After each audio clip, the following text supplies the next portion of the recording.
I never planned on moving into my Uncle Marlowe's house.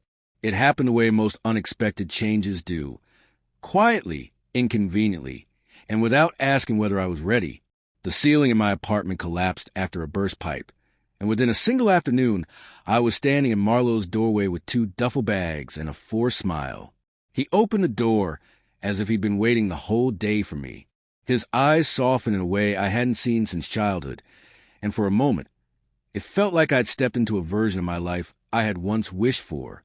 Marlowe was my father's younger brother, but nothing about him resembled the stiff, distant family I grew up with. He spoke gently, walked lightly, and looked at people as though he was listening to their thoughts before they formed. I always admired him from a distance.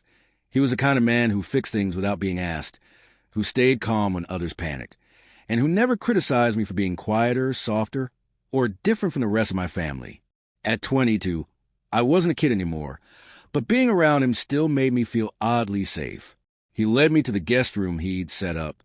The bed was freshly made, the lamps warm, and a folded blanket sat at the edge like a small gesture of welcome.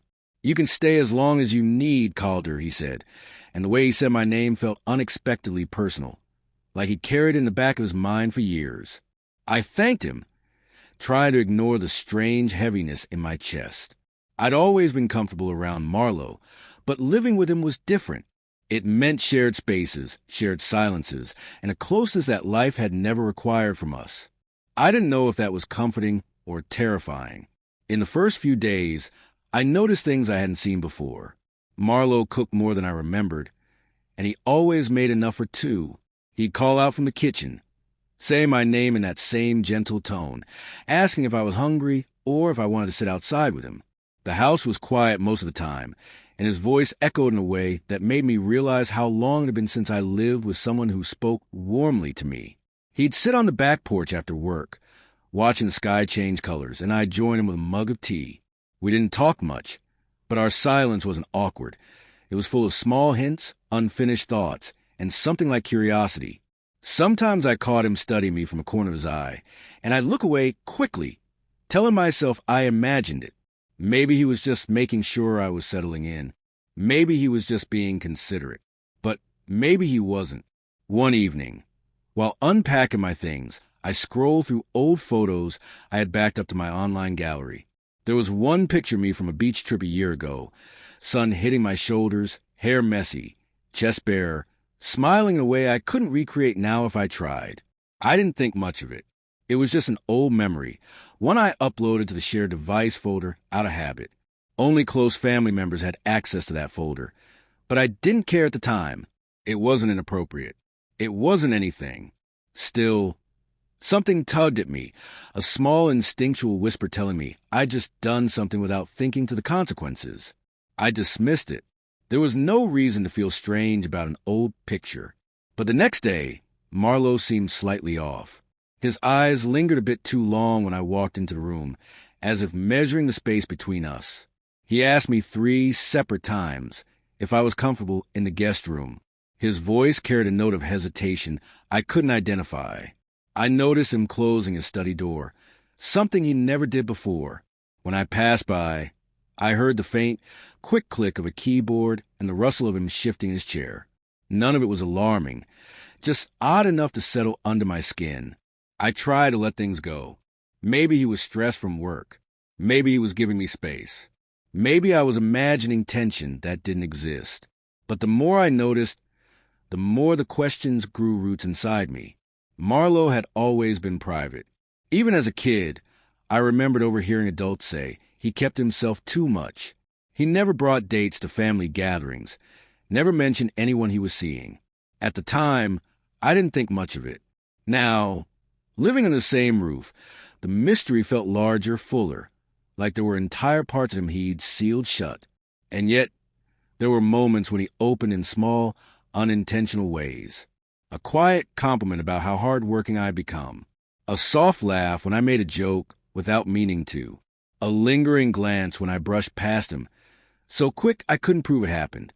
Every time I caught those moments, I felt a strange warmth rise in my chest, a mix of gratitude and something I didn't dare name. I shouldn't have been thinking about him that way. He was my uncle, The line between us wasn't blurry. It was bold, defined, and permanent. Yet my emotions didn't seem to care about that line. They worked underneath it, slipping through cracks, forming angles I didn't know how to straighten. As the days passed, I realized I was paying attention to him more than I needed to. The way he rolled up his sleeves when he cooked. The way his voice softened when he said goodnight. The faint smell of cedar and mint on his clothes when he walked past. I told myself it was natural. He was the only other person in the house. But deep down, I felt a quiet tension forming, stretching thin and tight between us. The last night of that first week, I couldn't sleep. I lay awake, staring at the ceiling, replaying every little moment until they all became one long, tangled thread. Something was building. Something neither of us had named. Something I didn't understand yet, but couldn't ignore. Around midnight, I heard the low hum of Marlowe's study door opening, followed by soft footsteps. I almost got up to get water, but something held me in place. A feeling, a whisper, a warning. I stared at the shadows on my ceiling and wondered what Marlowe was doing awake at that hour, what kept him up, what thoughts he carried that he never shared. I didn't know that the answer would change the way I saw him forever. I didn't know that a single moment was waiting for me, quietly, on the other side of the upcoming day, an uninvited truth that would unravel everything I believed about the man who had always been a quiet mystery in my life. And I certainly didn't know that the picture I uploaded without thinking would become the key that unlocked that truth, but I was about to find out. The next morning began like any other, though the air felt slightly heavier, as if the walls themselves knew something I didn't. Sunlight pooled across the hallway floor when I stepped out of my room, and for a moment I stood still, listening for any sign of Marlowe. The house was quiet, the way early mornings tend to be, but something about the silence felt more deliberate, like he was trying not to be heard. I found him in the kitchen, leaning against the counter with a mug in his hands. He looked up at me quickly, too quickly, and set the mug down as though he'd been caught doing something he shouldn't. His expression smoothed out so fast it almost felt rehearsed. "Morning," he said, voice low, soft, controlled. "Morning," I echoed, trying to sound casual. I moved past him to grab a glass of water, but I could feel his eyes on me, tracing the path of my movements with a kind of restrained intensity. When I turned, he looked away so suddenly it almost confirmed everything I was afraid to ask. A small pulse of unease pressed at the back of my mind. Something was shifting. Something unspoken was starting to take shape. We talked about nothing while we ate, traffic, the weather, random headlines he'd skimmed. The kind of filler conversations people use to cover the spaces they don't want to expose. He never asked about my plans that day, never asked about my sleep, never once looked at me for more than a second. I noticed everything.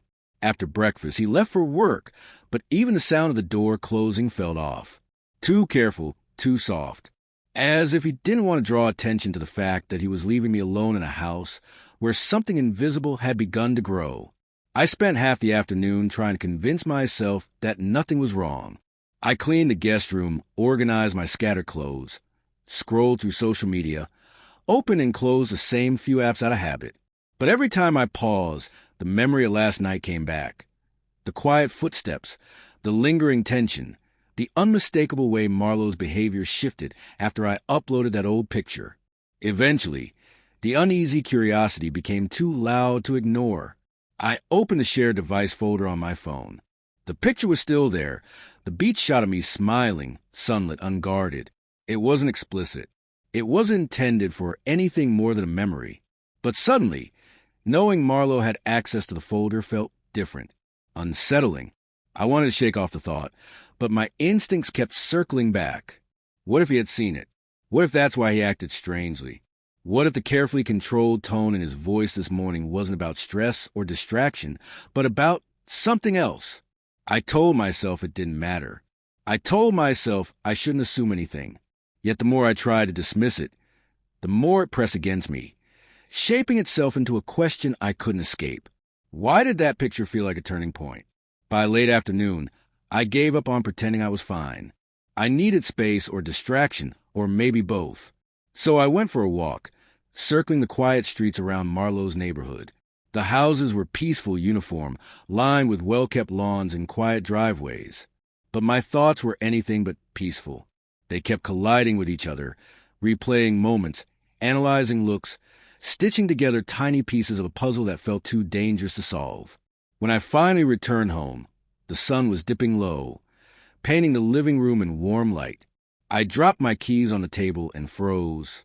Marlowe was sitting on the couch, elbows on his knees, staring at the floor as if it held the answer to a question he'd been avoiding.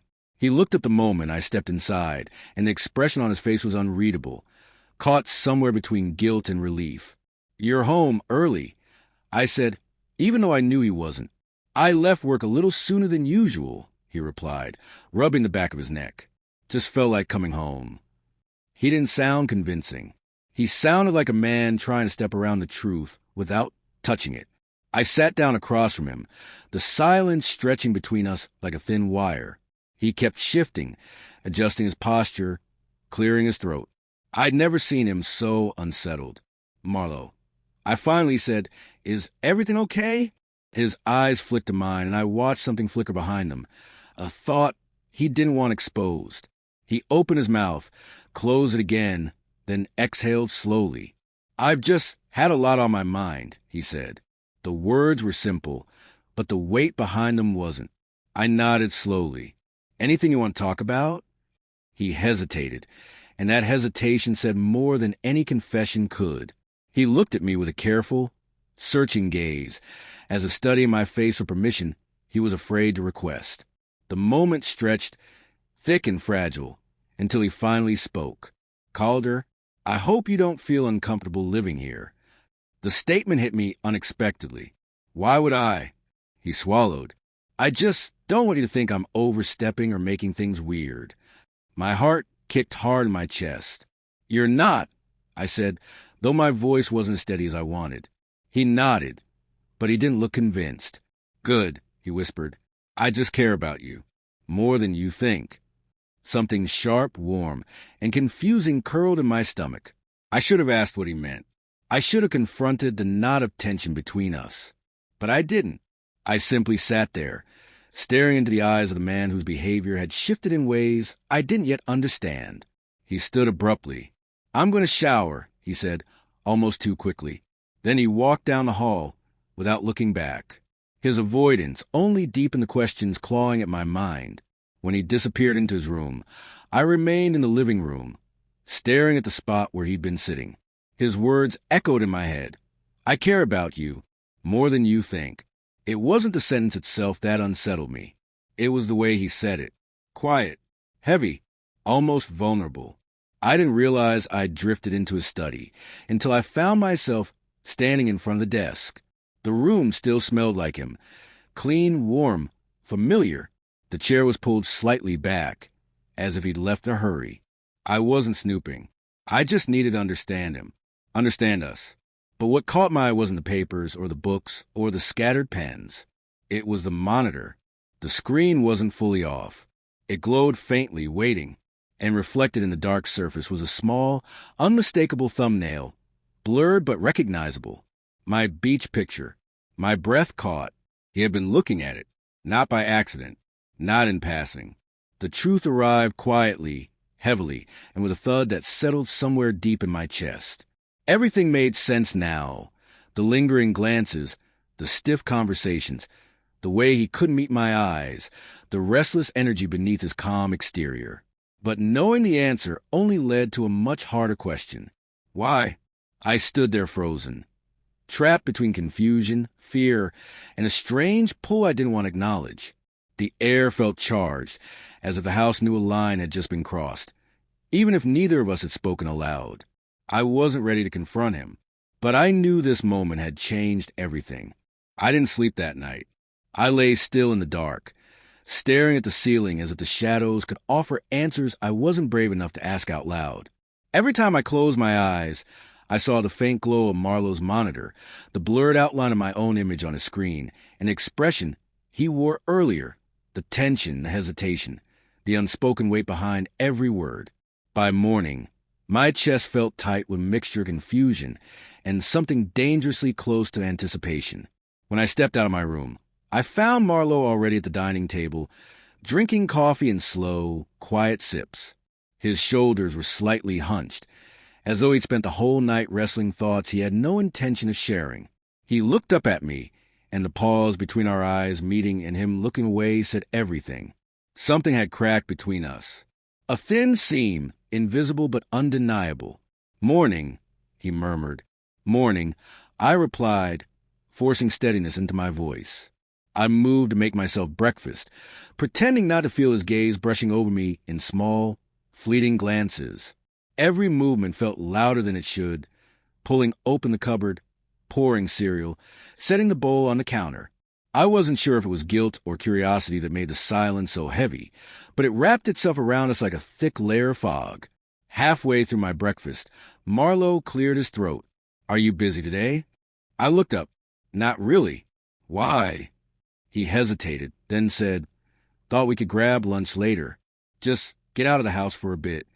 It wasn't a strange suggestion on the surface, but his tone carried a fragile attempt at normalcy, a carefulness that only made everything feel more abnormal. "Sure," I said. "Lunch sounds good." The faintest hint of relief crossed his face. We spent the next hour pretending the air between us wasn't tight. He washed dishes while I dried them. Our hands nearly brushed twice, and both times he pulled away as if the heat of my skin might undo him. Later, he lingered in the hallway longer than necessary, watching me tie my shoes, watching me in a way he tried to mask with small, casual gestures. Around noon, we drove to a quiet diner a few blocks away. The car ride felt strangely intimate. Windows rolled down slightly, soft music playing, silence filled with everything unspoken. If he was nervous, he hid it behind his usual calm expression, but the subtle tapping of his fingers against the steering wheel betrayed him. At the diner, he let me choose the booth, sitting across from me with his hands clasped together, elbows resting lightly on the table. He looked at me longer than he should have, eyes soft yet clouded with something he wasn't ready to acknowledge. "How are you settling in?" he asked. The question seemed harmless, but the undertone behind it wasn't. "I'm fine," I said. "The room is comfortable. Thanks again for letting me stay." His lips pressed together. Not exactly a smile. "You don't owe me anything. I'm glad you're here." My heartbeat stuttered. I studied him quietly. The way he didn't quite meet my eyes, the way his fingers tensed and then loosened, the faint flush rising along his collarbone. This wasn't just kindness. It wasn't just concern. It was something more. The server delivered our meals, and we ate in a quiet rhythm, exchanging light comments about the food or the people walking by. But beneath those shallow words was the same persistent, unspoken question. What are we doing? What are we becoming? At one point, he asked about my job, about whether I planned to return to my apartment when repairs were finished. The question struck me unexpectedly, like he was preparing himself for an answer he didn't want to hear. "I'm not sure," I said honestly. "The landlord hasn't given a timeline." Marlowe nodded slowly, staring down at his plate. "You're welcome to stay as long as you need," he said, voice low. "I don't mind having you around." The way he said it, quiet, earnest, shaded with a hint of vulnerability, hit deeper than it should have. It wasn't inappropriate. It wasn't explicit. But it was sincere, and sincerity has a way of slipping past offenses. After lunch, we walked back toward the car. The street was bright, the air warm, but something in Marlowe's posture looked tense, as if he was fighting an internal battle. When the breeze shifted, a strand of my hair fell over my forehead, and without thinking, he reached out. His fingers brushed the side of my temple, soft and warm. We both froze. He withdrew his hand immediately, stumbling over a quiet apology. "Sorry. There was something on your face." I swallowed hard, my pulse thundering my ears. "It's okay." But it wasn't okay. Not because it was wrong, but because it didn't feel wrong at all. And that terrified me more than anything. When we arrived home, the air between us had thickened into something that refused to be ignored. Marlowe hung his jacket on the hook by the door, moving slower than usual. I stood near the hallway, unsure if I should go to my room or stay where he could see me. He lingered beside me, close enough that I could feel the warmth radiating off his skin. He took a breath, then another, as if gathering courage for something he didn't know how to say. "Calder," he began. I turned toward him. Yeah. He looked at me with an expression I'd never seen on him before, soft, conflicted, almost pleading. His voice dropped to barely above a whisper. There are things I've been feeling lately. Things I'm trying to sort out. My chest tightened. About what? His gaze flickered away, then back, a moment of honesty flashing through like lightning. About you. Everything inside me stilled. He didn't step closer, didn't reach for me, didn't break the boundary between us. He didn't have to. The truth was carried in his tone, in his eyes, in the way his shoulders lifted and fell with slow, unsteady breaths. I couldn't speak. I didn't trust my voice. He swallowed, looking pained. I shouldn't have said that, he murmured, stepping back. I'm sorry. Forget I can't, I whispered before he could finish. He froze. Our eyes locked across the small space separating us, and for a moment, the world felt suspended. No noise, no thoughts, just a trembling weight of a truth neither of us knew how to carry. He turned away first, running a hand through his hair, the gesture full of frustration and regret. I don't want to make this harder for you, he said quietly. I'm trying to be careful. I didn't know what to say. I didn't know what to feel. But I knew this. Everything had changed, and pretending otherwise would be a lie neither of us could maintain. Before I could respond, he stepped toward the hallway. I need a moment, he said. Then he walked into his room and closed the door behind him with a soft, defeated click. I stood alone in the living room, heart pounding, mind spinning, every emotion stretching tight and trembling, like a wire pulled to the point of snapping. And I couldn't shake the feeling that something inside both of us had just crossed a line we could never go back from. I didn't expect the air of my uncle's house to feel so heavy the next morning, but the silence was thick enough to lean on. I woke up early, almost too early, like my mind had been pacing the whole night while my body tried to rest. I could still picture the way Rowan had held that old key between his fingers, the seriousness in his eyes as he hinted at something quietly devastating, something he believed he had ruined long before I walked into that office. That single moment had shaken something loose inside me, but I couldn't figure out what to do with it yet. When I walked downstairs, Rowan was already in the kitchen, standing by the counter with a mug in his hand. He looked tired, but not in the casual way people do after a long night. His expression had the weight of someone who had been holding himself upright for years. Even though his back was turned, he knew I was there. His shoulders tensed the moment my foot touched the bottom step. Morning, I said softly, trying not to startle him. He nodded, but didn't turn around. Did you sleep? Not really. Yeah, he said, exhaling slowly. Me neither. The way his voice cracked on those two words hit me harder than it should have. I didn't want him to collapse under whatever he'd been carrying. But I also didn't know how to tell him that. It was strange seeing a man who'd always seemed so composed, almost too composed, standing there looking like he didn't know how to begin his day. I moved closer and reached for a glass of water, needing something to do with my hands. The kitchen light glowed against the stainless steel appliances, but the space still felt dim, as if the house sensed the tension between us. I could feel Rowan watching me now, the weight of his gaze resting between my shoulder blades, but he still didn't speak. Finally, he set his mug down. We should talk about yesterday. The words felt like they had been forced out of him. I turned, bracing myself. Okay. He leaned against the counter, but not in a casual way, more like he needed the support. I don't want you thinking I'm someone you should fear, he said quietly, searching my face for a reaction.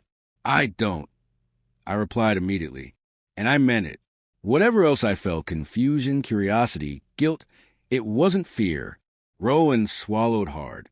Good, because I haven't forgiven myself for the picture.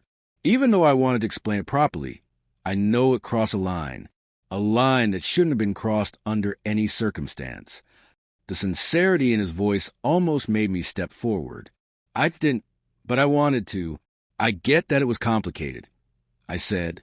I'm not excusing it, but I also know it was what I first thought. It doesn't matter, he said, looking down at the floor. What matters is that I made you uncomfortable. The word uncomfortable didn't feel right anymore. The feeling that had rippled through me when I saw him in that office wasn't something I could fit into a simple word, and I wasn't sure I should confess that. I walked to the other side of the kitchen island, putting only a few feet between us. Rowan, I'm not scared of you, and I don't hate you.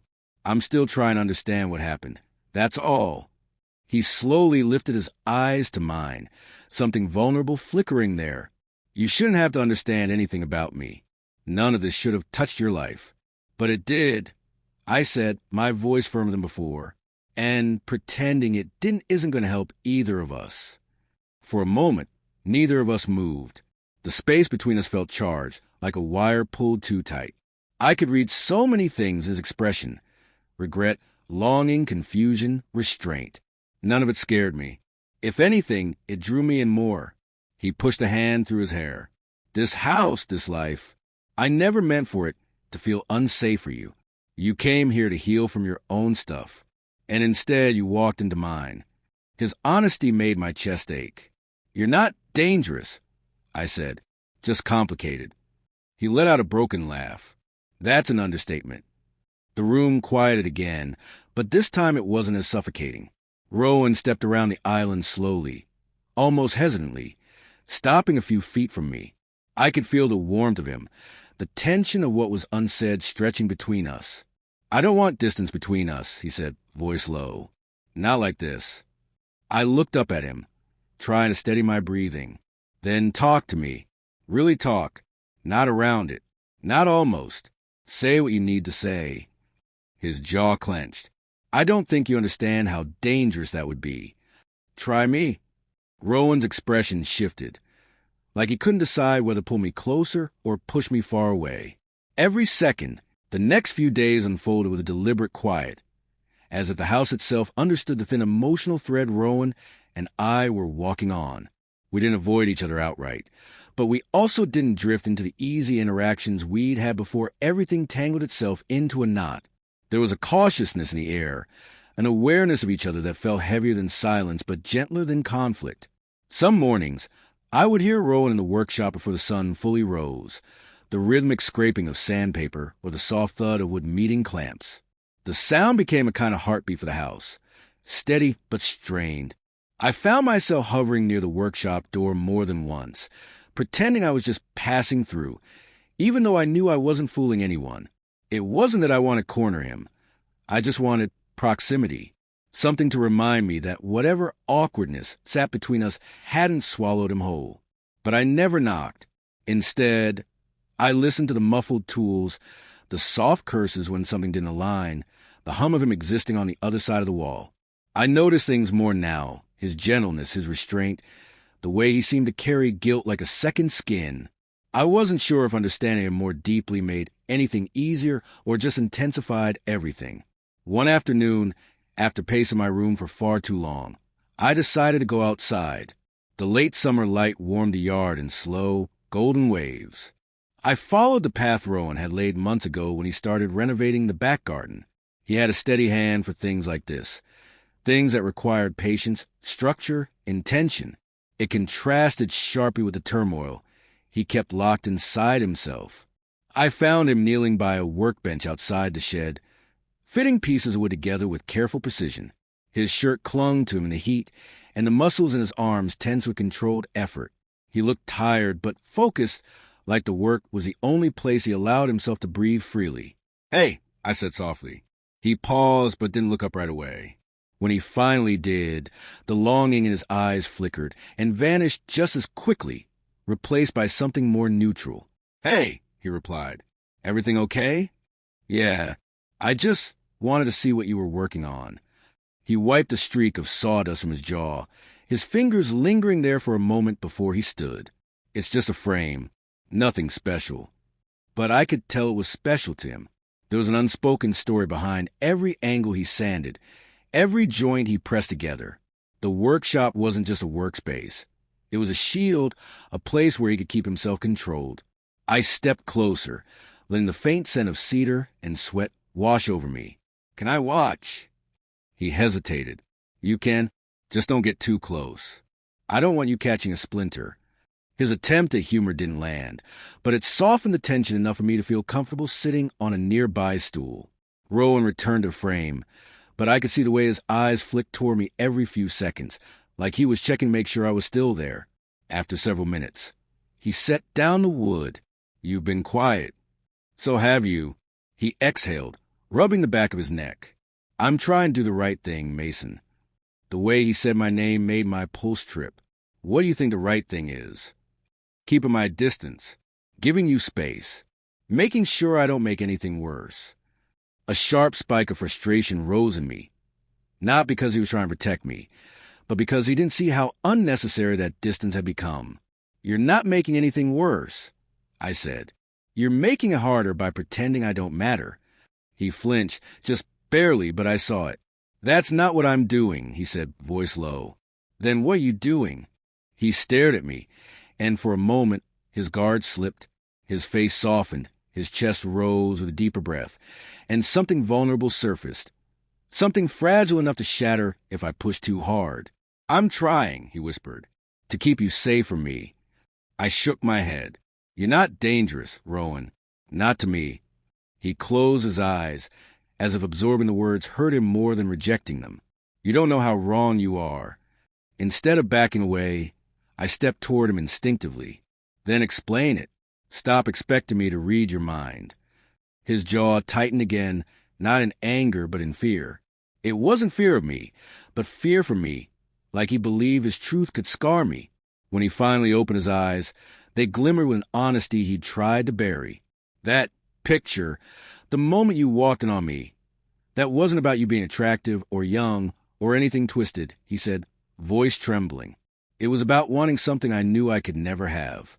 Something I shouldn't want, and you saw me wanting it. That's what destroyed me." My breath hitched, because hearing him admit even that small piece felt like he'd opened a door he'd welded shut. Before I could speak, Rowan turned away. "You don't deserve to be tangled in my mess. I've spent years trying to ignore parts of myself that I didn't have the courage to deal with. You appearing here just tore the cover off everything." I moved closer, feeling the gravity between us pull tighter. "I'm not afraid of the truth. I just want you to stop hiding from me." He glanced over his shoulder, eyes stormed with conflict. "You don't understand what admitting any of this means for me." "Then let me understand," I said. "Let me choose for myself." The silence that followed felt like the hinge of something shifting, maybe breaking, maybe beginning. Rowan's breath shook, his shoulders rising and falling in uneven waves. For a moment, he let me stand close enough that I could feel the warmth radiating off him. The tension between us felt almost physical, like a rope we were both holding at opposite ends, slowly pulling closer. Then he stepped back, voice barely audible. "If I tell you everything, I'm not sure either of us will be able to walk away."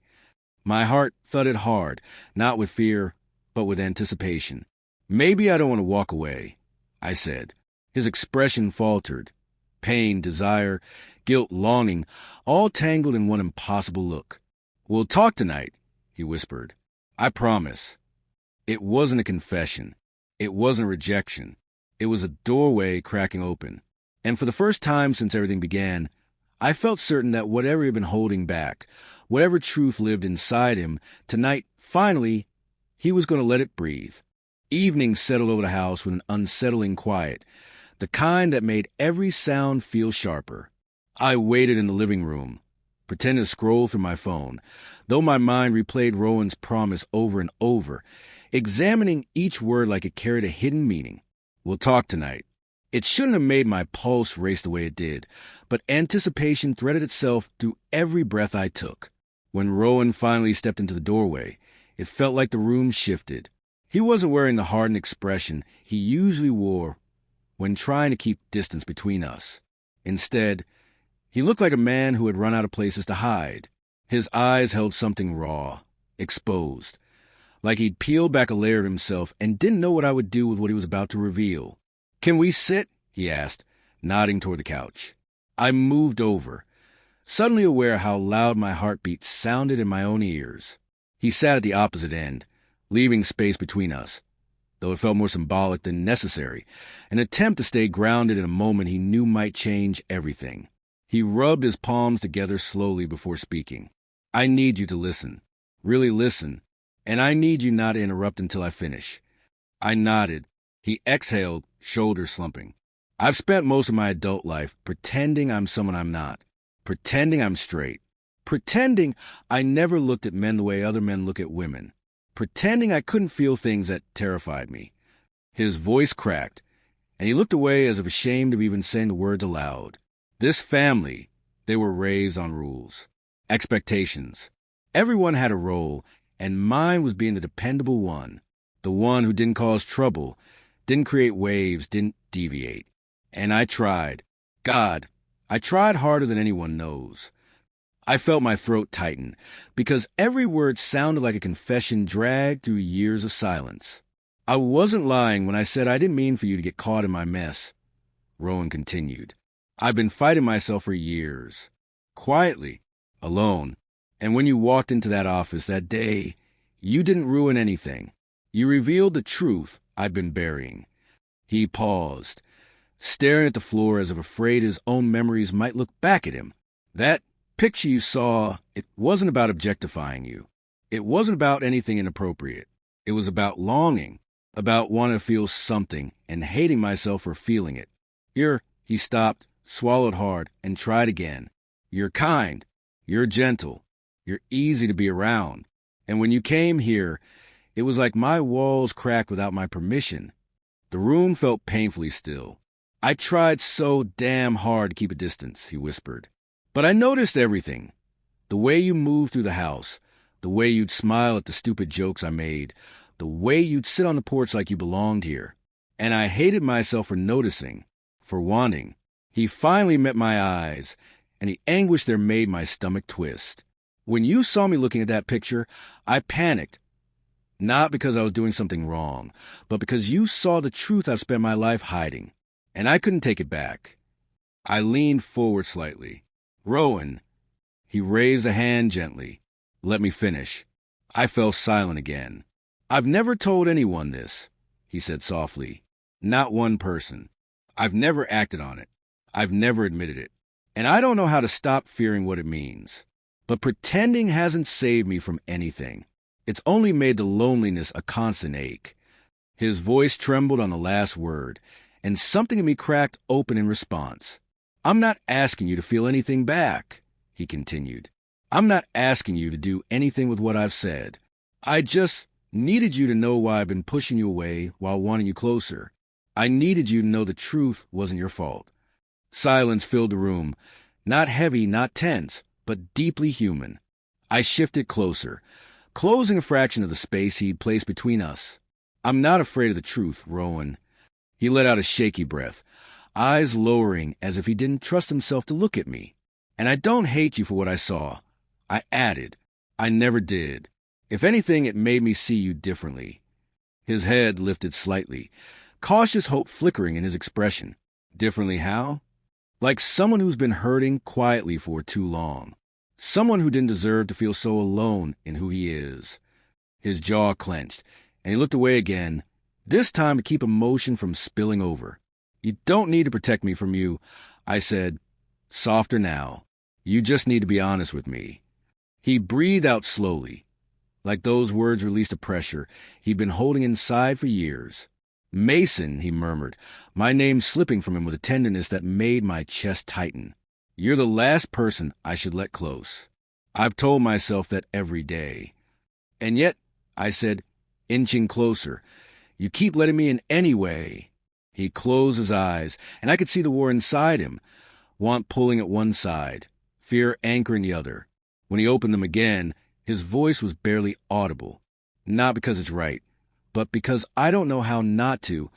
We sat there in the dim room, each breath measured, each heartbeat too loud.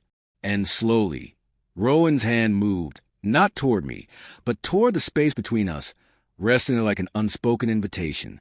I reached out, placing my fingertips near his, not touching, but close enough to feel the warmth radiating between us. He looked at our hands, and a conflicted ache crossed his face. This is dangerous, he whispered. I know, I replied, but it doesn't feel wrong. Rowan drew in a shuddered breath, then exhaled slowly, as if letting go of years of suffocating restraint. For the first time, there was no wall, no deflection, no fabricated distance. Just truth, fragile, trembling, real. He didn't take my hand, and I didn't take his. But the space between us shifted, no longer a boundary, but a beginning, and the night held its breath with us, knowing we had stepped into a place we couldn't turn away from anymore.